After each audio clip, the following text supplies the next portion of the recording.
Hello, everybody. Delighted to welcome to you another edition of the Oxford Business Insights podcast, and I'm delighted to introduce you to Paul Sherratt, who's the founder of GloveGlu, and we're going to learn a lot about sports marketing, the sports industry, and particularly how you dominate a niche within that, namely in the goalkeeping glove market. And so, welcome, Paul. Thanks for joining us. Thanks very much. Thanks for having me. And so, Paul is the founder of GloveGlu, a brand that isn't just entering a market. It kind of created a whole niche of its own, but it's also gone very international. From Bampton in the Oxfordshire countryside to now 55 countries, I believe you're in.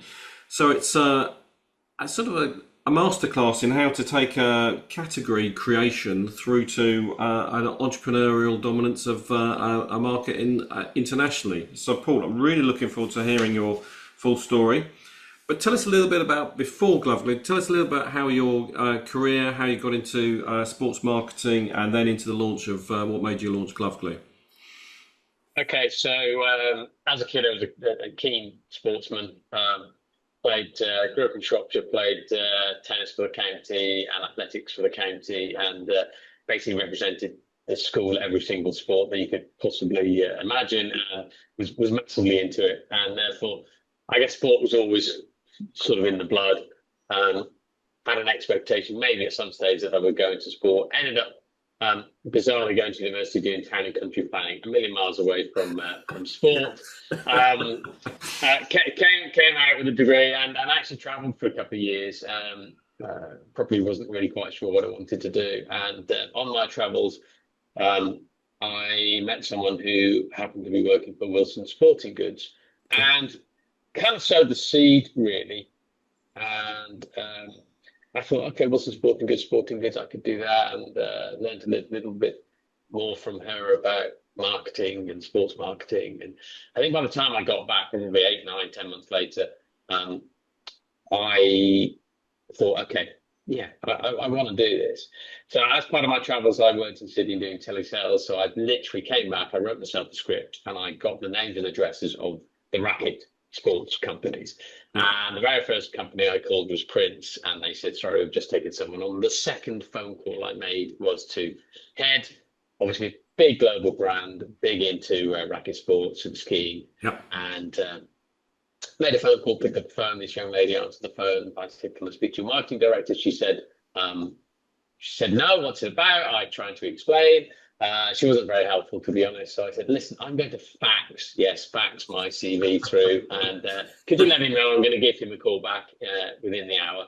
Anyway, cut a long story short, he called me back within half an hour and gave me my first position in sporting goods. And bizarrely enough, the young lady that was quite obstructive, I've been married to for 25 years, so definite sliding doors moments there. So that was my introduction into sports at the age of 24. What a wonderful story! Fax machines and engagement and marriage all in the same story. And just where were Head based then? They were based in Newbury, Berkshire. So right. So yeah, I didn't know anybody, so moved to Newbury all by myself, got a little one-bedroom flat, and as I said, that's the start of my career in sporting goods. The marketing director that employed me very soon after, within 6, 7 months after, left the business, and it was very much a question of, okay, there's the deep end, go and jump in it. You're either going to sink or going to swim. Okay. And I swam, and I've enjoyed it ever since, really. Very good. And so that takes us a few years for. How long were you there for? So I was there until 1999, so 5 years there, and then got approached by the ex-buying and marketing director of a high street business at the time that was called Olympus Sports. Again, some of you may remember Olympus Sports in the 80s and the 90s. Both Robert Porter Smith, he had left Olympus Sport and had hooked up with two young guys who had just raised 25 million quid on the AIM market. Because if you remember, 1999 was the dot-com boom. Absolutely. So there we were. Robert approached myself and another guy, and we came aboard, and the three of us with funding from these two gentlemen, founded sweatband.com, which was the UK's first multi-sport website, and swept along in the whole e-commerce bubble again, if you remember, 1999, 2000. Absolutely. Very exciting time. Thought we were all going to be multimillionaires. Took this funding, and these two individuals funded about 22 different businesses. Right. Roll forward a year, by the end of 2000, every single one of their investments have fallen over except for Sweatband. Okay. We drove in that first year 7-figure revenues, so straight away. So we were gaining some traction, and we all became main board directors of their business, which was Internet Business Group. So I was commercial director of Internet Business Group. We're pushing forward Sweatband.com, and we grew Sweatband until the three of us exited, not as multi-millionaires, but a comfortable exit in 2004, 2005. Okay. So that was that first chapter, very exciting. And that was, just to be clear, that was a pure play online offer, wasn't it? We were selling sporting goods, multiple sports. So again, 1999, people going, but nobody's going to buy a tennis racket online, or nobody's going to buy a cricket bat online. People want to go in a store and pick it up. It's sort of quite amusing when you look at it now, and you look at look at how strong sporting goods is as an e-com play, and just every channel generally. It was the Wild West. There was nobody really around. We were the official store of the LTA, so I leveraged all my tennis contacts. So we had a really great presence in tennis and racket sport, and in fitness equipment, and in rugby, and in cricket, and the list went on. So we were the, as I said, the UK's first true multi-sport business. Still exists today. Very much focused more on fitness and still on racket sports, but Sweatband.com still exists today. Very good. Okay, so that's bringing us up to round about sort of 2005 time. So when did you get the idea for GloveGlu? Was it then, or was it? No, so 2005. Took a bit of time off. Moved to West Oxfordshire, so we're in Blackpool near Bampton. So moved here. Second son was born, and started to think about what I could offer to the marketplace, and established a business that was basically a sports agency consultancy business. So very much working with European-based brands, global brands, operations in Europe. The business model being an old business model is a distribution play, where basically you tend to go to brand principal, and they have a huge product range. The distributor cherry picks the product range, buys it, imports it into the UK, and sells it to UK retailers. My model was, listen, we'll take your entire product range. We'll be the front end sales and marketing operation. We'll be customer care, credit control. All you need to do, Mr. Global Brand based in Europe, is make sure that your warehouse is full of product. You're going to ship the product direct to the sports shops in the UK and Ireland, and you're going to invoice. We'll do the rest. Right. And so picked up a really nice client roster then. So working with brands like Spalding Basketball, who were the ball of the NBA at the time, and Sport as a global goalkeeping brand, and McDavid, a big American sports medical brand, and Ironman and Spenco insoles. Lots of different businesses, as well as some small UK businesses as well. And that operated really, really nicely. And around about 2011, I was helping a young entrepreneur in the UK who had a football goalkeeping training product. Yeah.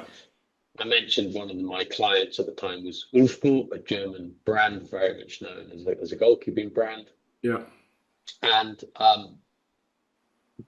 myself and Glenn, I was taking Glenn with his goalkeeping training product up to Leicestershire to see a goalkeeping specialist retailer up there. Yeah. I was driving back, and we were just spitballing ideas. What could we do? How could we change things? And again, I've already talked about one sliding doors moment, which was meeting my beautiful wife. The second sliding doors moment was, and it's this clear, Nick, it's really quite weird, was driving down the hill. And for those of you that are listening to this in Oxfordshire, you'll know this part of the world. This is driving down the hill from Stow-on-the-Wold towards Burford. Yeah. And there's a little place called Wick Hill. Yep. And at the bottom of Wick Hill, I turned to Glenn and I said, I think I've got it, Glenn.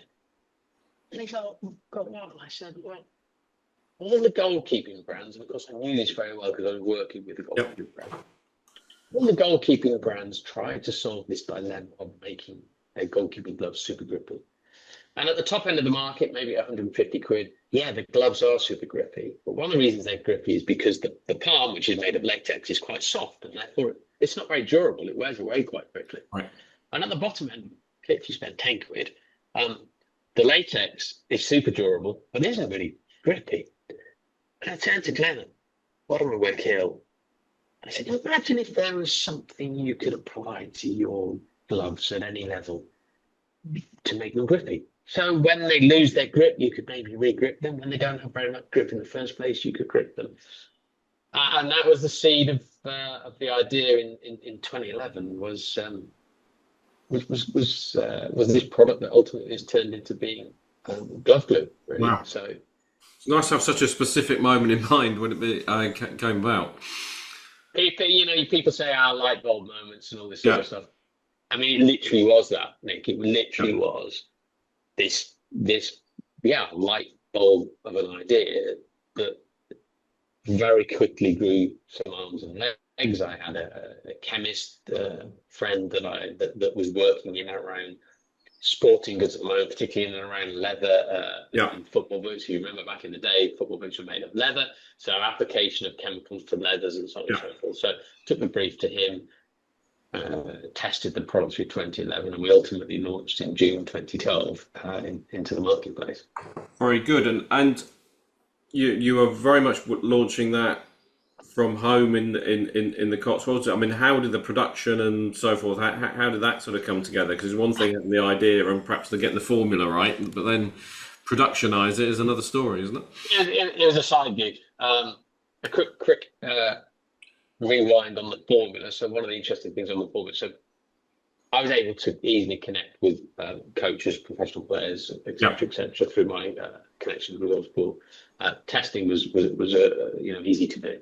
Took us about 8 months, and we got this formula. This is brilliant. We cracked it. One major problem at that time, the formula was highly flammable. Well, clearly, we can't ship a highly flammable chemical around the world. So it took another probably 8 months. So development was a good 18 months, 12 to 18 months. So I had this core business. I was working with lots of global brands. So okay, we'll launch GloveGlu, and it was literally my wife and I sitting around the kitchen table, pouring this white sticky liquid into some bottles, hand screwing the lid, and hand applying a label. Proper cottage industry. As a side gig, let's see where it goes. We have no idea whether anybody's going to get any appetite for this. Of course, I had some contacts, so I were able to leverage those and say, look, guys, give it a go, see if you can stock it. And we didn't know whether it was going to go in, sell through, not sell through, sit on the shelf, whatever it was. So really, really, really sort of ground level, I say cottage industry. I suppose the analogy is sort of, selling jam or something, sitting around the kitchen table, putting jam in pots and doing the same thing. Lots of businesses, of course, start around the kitchen table, and we were no different to that. Yeah. Can I ask a question? At that time, I get that you had contacts and you could kind of get some distribution, at least to test and try it. But you still had to make consumers aware of what it was. It's not something they were likely to be coming in and looking for because it didn't exist before. So you must have sort of addressed marketing or awareness in some ways. How did you go about that? Yeah, I mean, social media from day one has been super important for us. Absolutely. And of course, the beauty of that is it's free. Yeah.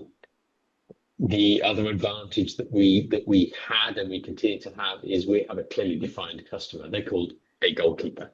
So to find out where those goalkeepers hang out, it's not too difficult. So we launched early days our social media activity. Obviously, we launched website, we launched socials on Instagram, Facebook probably back in the day. TikTok didn't really exist back in the day, although since in the last 3 or 4 years, TikTok's become really important for us. So, you roll forward now, 2025, we have over 1.3 million followers across socials, 900,000 in TikTok, 250,000 in YouTube, nearly 100,000 in Instagram, 60, 70,000 in Facebook. So that it's always been a big play for us, and the community play is super important. And as I say, we're lucky that we know who our community is now, who our core customer is. So from day one, that's really the approach that we took. Okay, that's really interesting. So, and you mentioned somehow you positioned in there, but how quick was the take up? I mean, did you've got a community that is identifiable? So what was the growth like? What was the take up of it like? Side gig for 2012, 2013 ticked along. In my core business,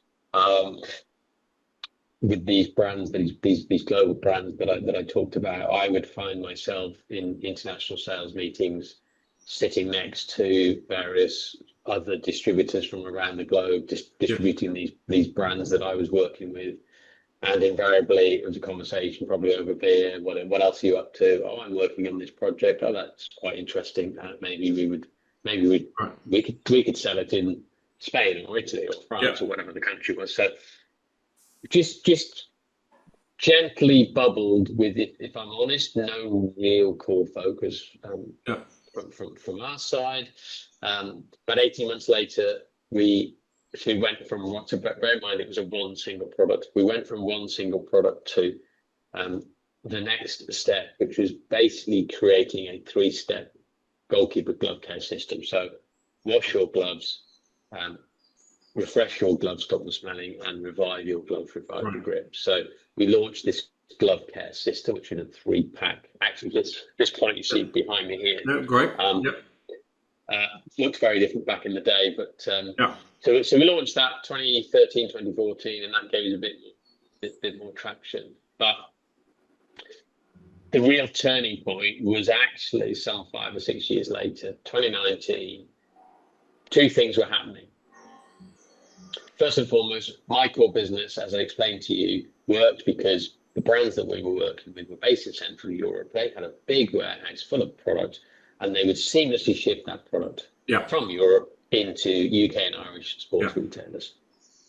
This Brexit thing was looming, which had the potential to completely destroy that business model, or basically fundamentally change it, where we would be forced to go back to a distribution model. I didn't really want to hold stock at that time, and so on and so forth. So that was one thing that was happening. The other thing was in 2020, I was going to be 50 years old, and I turned to my wife and said,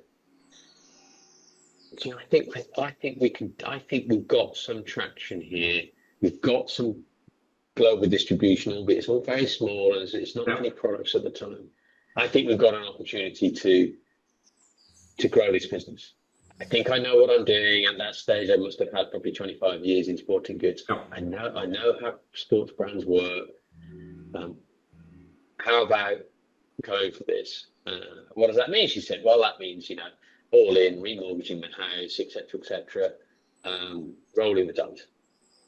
And she backed me and she supported me. So really, the big fundamental shift for us as a business happened in 2020, where over that period of time, I got rid of all of the other business interests with these other brands and went 100% into the GloveGlu business. Excellent. And that has created a massive global shift that, we're now, for example, one of the fastest growing businesses in the UK. We've just been announced as a to-watch business on the Phoebe Growth 100 list. Lots of traction, lots of momentum, and that was all down to taking the decision to go 100% all in, roll the dice at the age of 50. Okay, you were 50 in 2020. You had Brexit was having an impact on, or almost certainly was going to have a detrimental impact on your previous business model in your other business. There's another little thing happened in 2020, and that was COVID arrived. So I can't imagine having taken those decisions that helped, or did it? It's a really interesting one, Nick, actually. So a couple of things happened. So literally in At the end of January 2020, I concluded my very last contract that I had with the brands, and in fact, the last brand that was left was All Sport, the football brand, the goalkeeping brand. We all know what happened in March. My office is 5k away. It's 3 miles away. It's the old, for those again that are local listening, it's the old RAF Bampton Castle. Oh, okay. So it's now a business centre. I'm 3 miles away. I was coming in the office during COVID. What do we do? Now, we had some global presence at the time, and therefore businesses countries were opening and closing at different times. So we still had a bit of business going out the door because X country was still open, we were closed, they were open, they were closed. And so we had a little bit of business coming in. Pivoted a little bit and used kind of my sourcing contacts, and got a big order from Morgan Stanley, for example, for a load of vacuum water bottles to keep the staff hydrated and friendly and all this sort of stuff. So we pivoted a bit. The other thing that was super interesting is at the end of 2019, I went to my bank, HSBC, and said, look, we're going all in on this business and I've remortgaged the house and so on and so forth. Can you loan me? Can I take a loan out? Absolutely not. No chance. Funnily enough, 4 months later, they were falling over themselves to give me a loan. So I got a £50,000 bounce back loan. Right. West Oxfordshire District Council gave us a £10,000 grant as a small business. So we had a little bit of money to see us through. We didn't know how long the process was going to last. But the other thing it allowed me to do, I had a load of time to reflect on our business strategy, where we were going to go. Yes, we were in goalkeeping. The business plan at the time was to take this grippy spray and go into other glove-wearing sports. Right.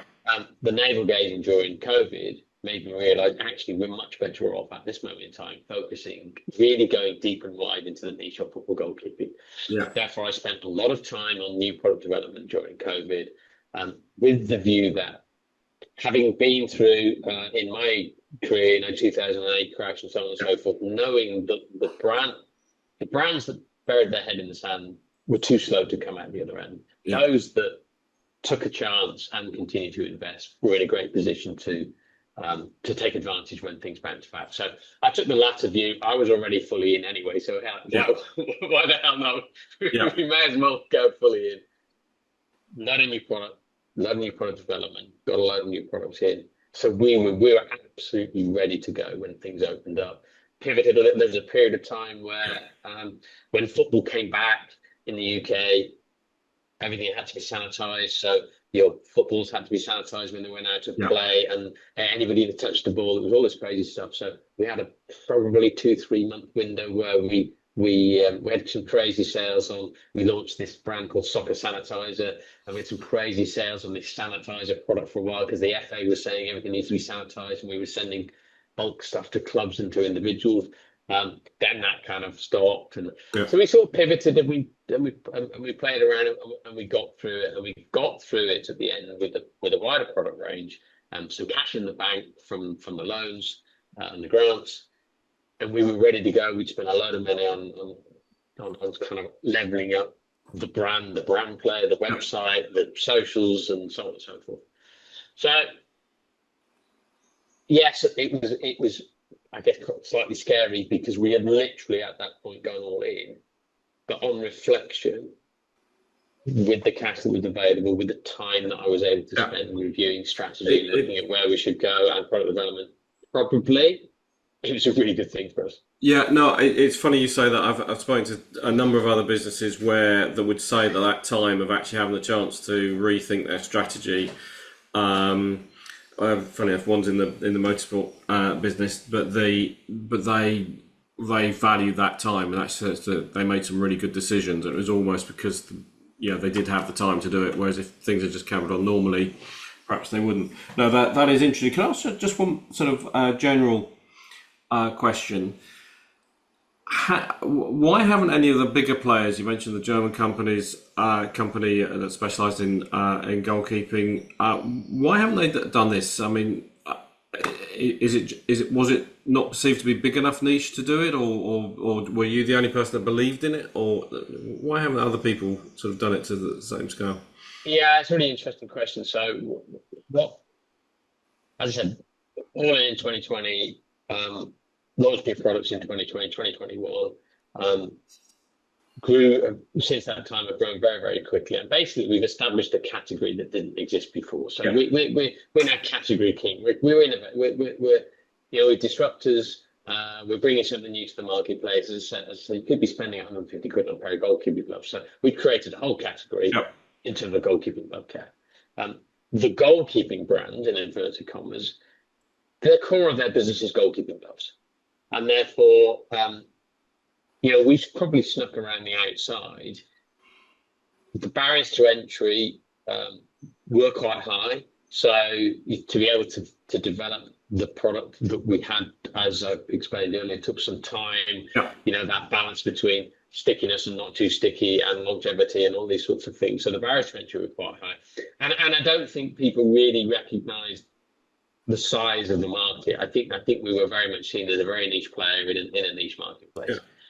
In the last 18 months, in particular, as our profile has continued to ride high, and as we've gained more and more presence in pretty much most of the big global sports multiple retailers, so whether it's Sports Direct over here, or XXL in Scandinavia, or Dick's Sporting Goods in the US, or Rebel Sports in Australia, or Himalaya in Japan, wherever you are, you're going to see GloveGlu products.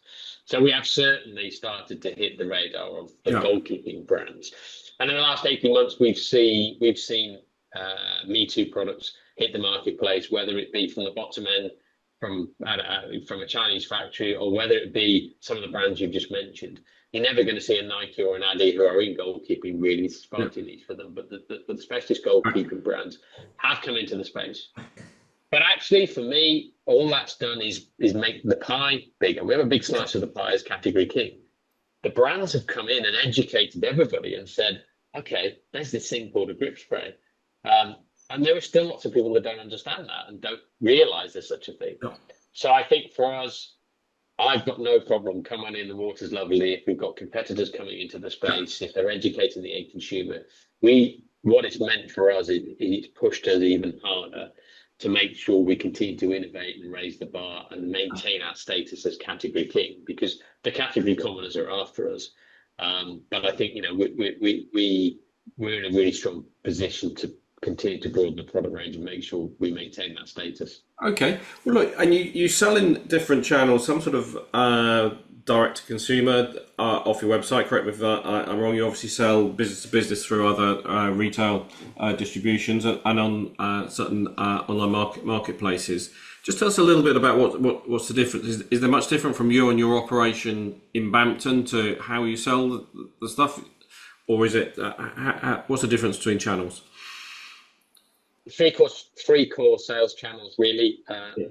Marketplaces, which is predominantly Amazon, which is about 40% of our business. B2B, which in the traditional sense is it's either distributors, so we have distributors covering 55 countries around the world, and or direct relationship with key retail partners, the big global retail partners. So let's take the world's biggest sports retailer is Dick's Sporting Goods.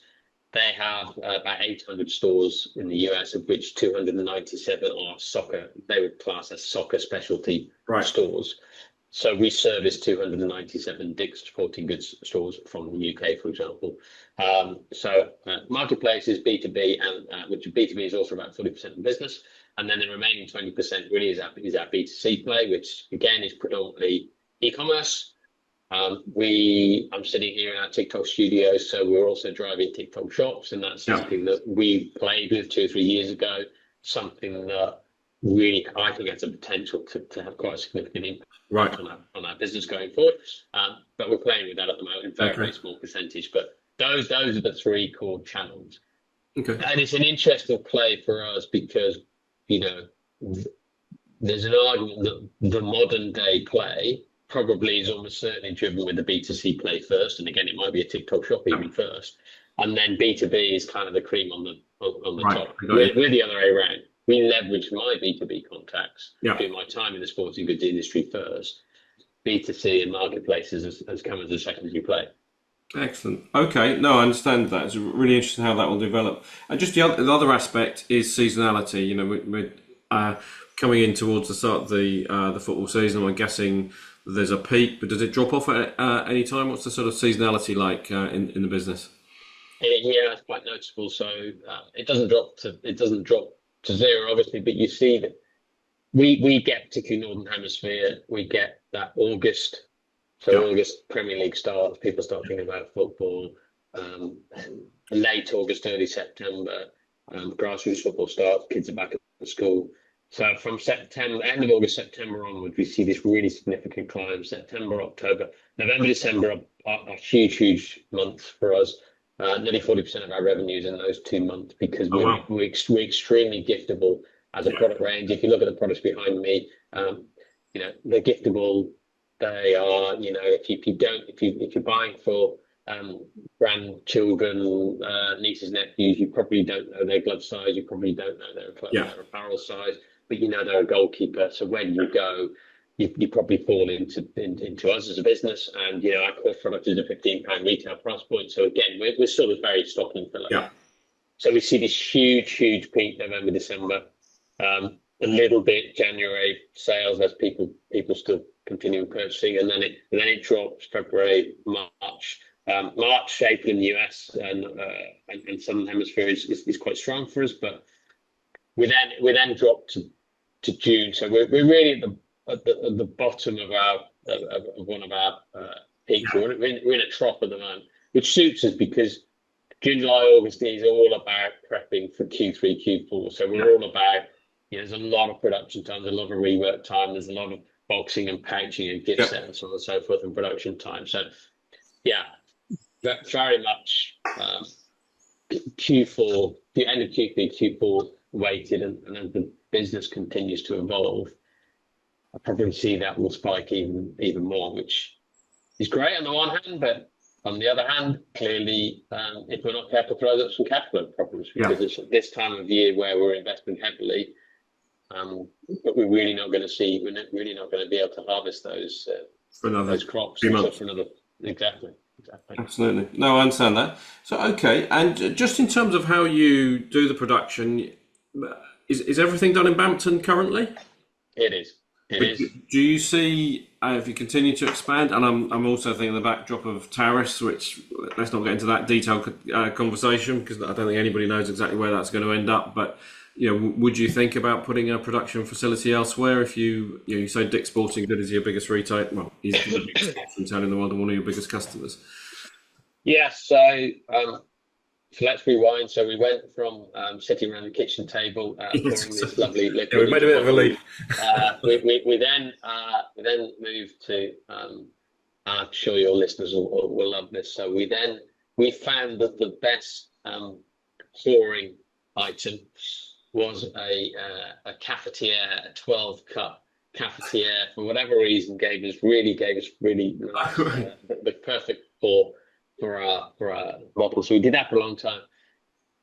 Then I think probably 4 years ago we made a six-figure investment in the production line here. So to now see bottles coming down the line, being filled and capped and labelled and everything is automated, made a huge difference. So Yeah, we of can course. we can produce around on a good day 5,000 bottles a day out of here. So we're pushing 500,000 bottles into the marketplace on an annual basis. So Yeah, we'd already looked at the US in particular, both on the back of Amazon.com and the back of Dick's Sporting Goods, at the potential to put some sort of production out there.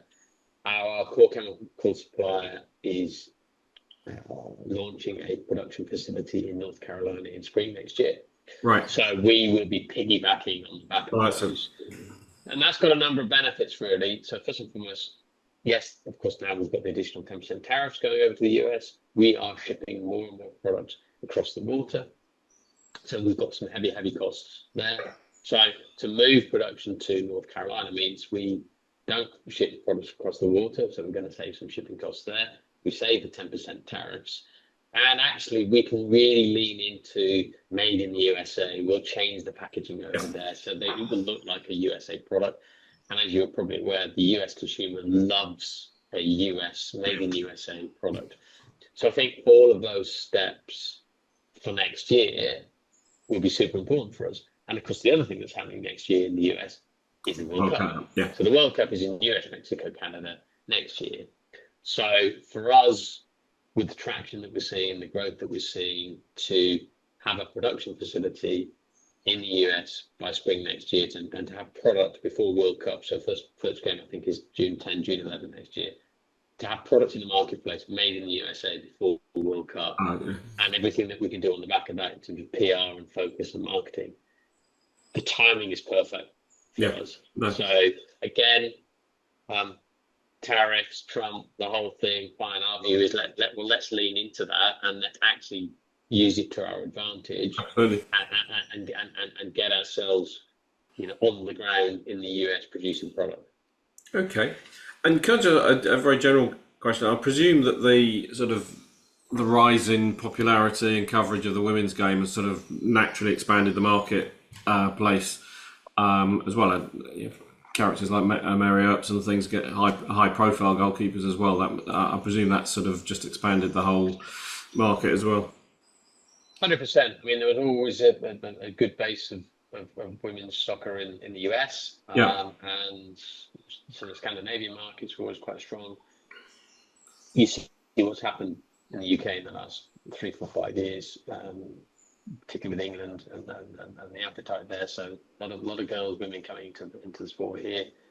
Interestingly, so when the Women's World Cup was in Australia, one of the reasons that we got into Rebel Sports, which is Australia's biggest retailer, was they saw a big bump on the back of the World Cup in terms of women and girls coming in and shopping for football product, for soccer products. So Rebel were looking to expand their football, their soccer offer, so that played into our hands perfectly. The same thing is happening now in the US. So I mentioned Dick's Sporting Goods. I was out there, again, talking to the bar a couple of weeks ago. Their expectation is, first and foremost, during the tournament, they'll see a rise in sales. They have a big expectation. I think they're right to think this because this happened in Australia, as I said, post the World Cup. So August onwards and August into that Q3, Q4 period. Their expectation is that there will be a big influx of men and women soccer players in the US. So I think there's a feeling that, football's tried to crack the US since Pele in the 70s. 70s, and it's never really happened. Feels like it's happening, and that's just perfect for us. So the audience size is growing, the market size is growing. So yes, we're very lucky in terms of, we've always been talking to goalkeepers, but suddenly there's another 50% of goalkeepers coming into the sport, called women, called girls, called ladies, call them what you will, called females. Yeah. So that's been great for us. Very good. And the timing with the World Cup and everything next year, with the facilities opening up, sounds perfect. So wish you luck with that. So just a little bit about any sort of future innovations that you've got coming up with in the product, or is it sort of just pushing more of the same? So I mentioned a little while ago, we're category king. We have I feel we have a responsibility to maintain that status, and to maintain that status we have to innovate. So we brought a new innovation to the market that never existed before, which was this spray to make your goalkeeping gloves grippy. A number of brands have had a glove wash, products to wash your gloves for a long time. So we literally launched last week a complete new innovation in goalkeeping glove wash, which is fragranced glove washers. So leaning into, we're trying to encourage 10, 11, 12-year-olds in particular, that age, where, and a little bit old teenagers as well, where if you don't look after your goalkeeping gloves, if you do look after your goalkeeping gloves, they're going to last longer and perform better.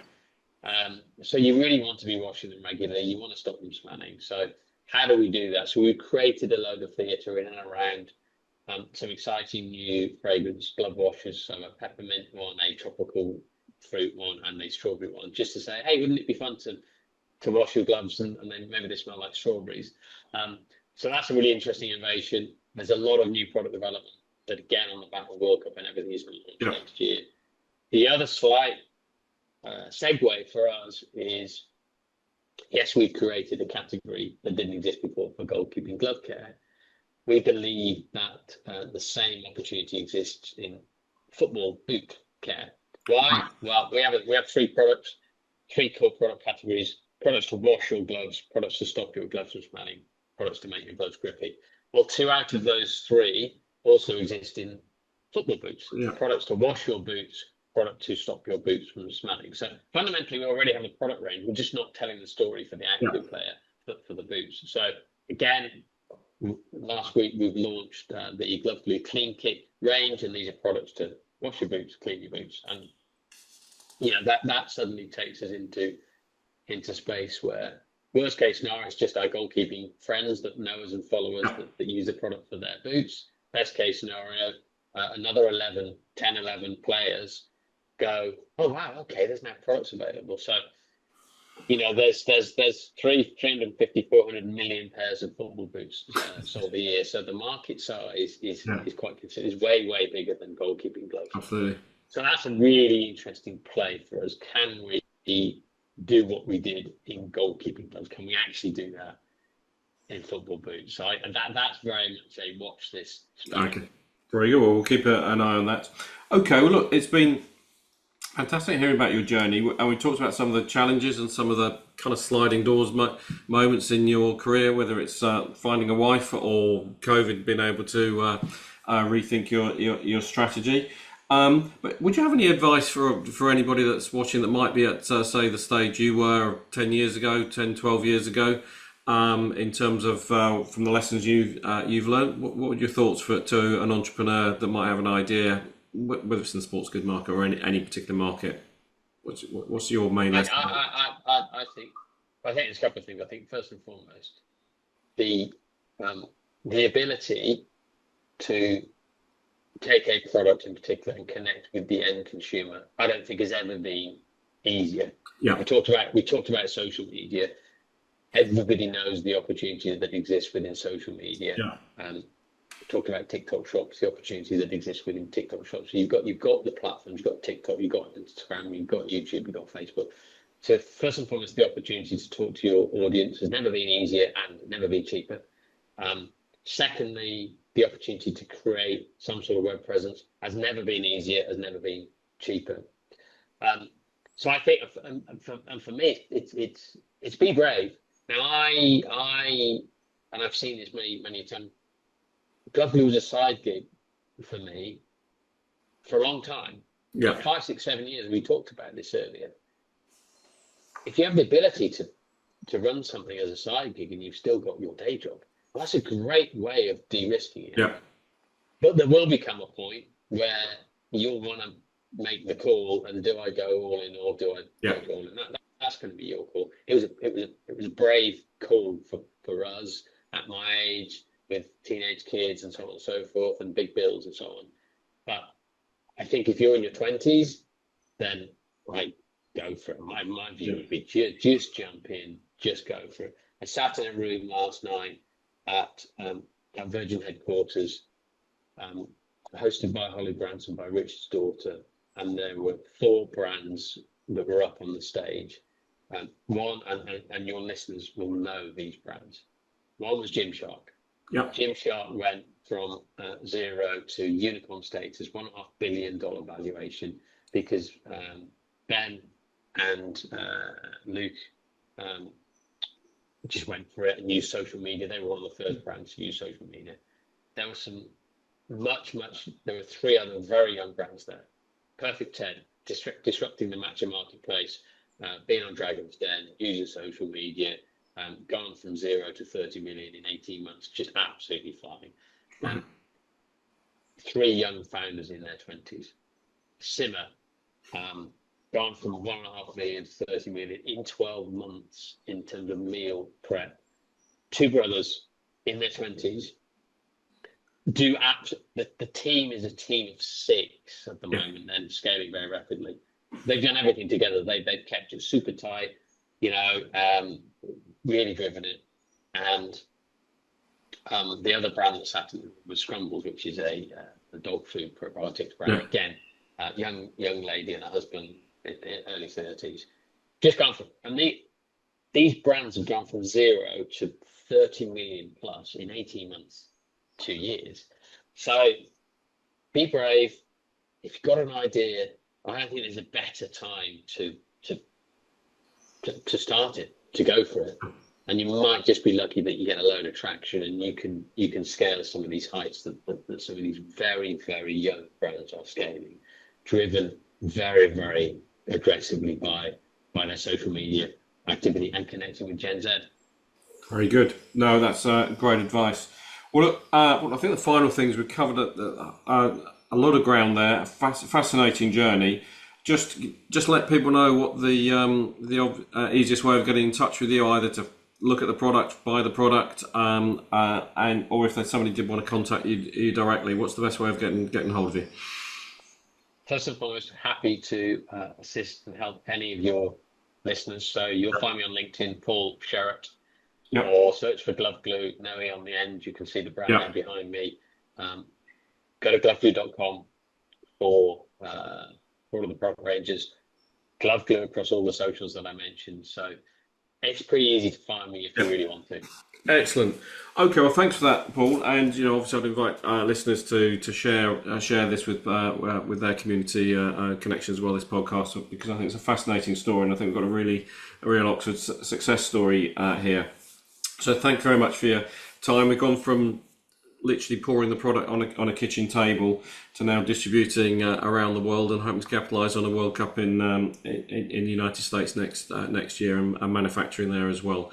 So fantastic story. Thank you for your time, Paul. I'm sure people will get an awful lot out of listening to that story, both inspirational and learning the lessons of how to look at a niche and exploit a niche. So thank you very much, Paul.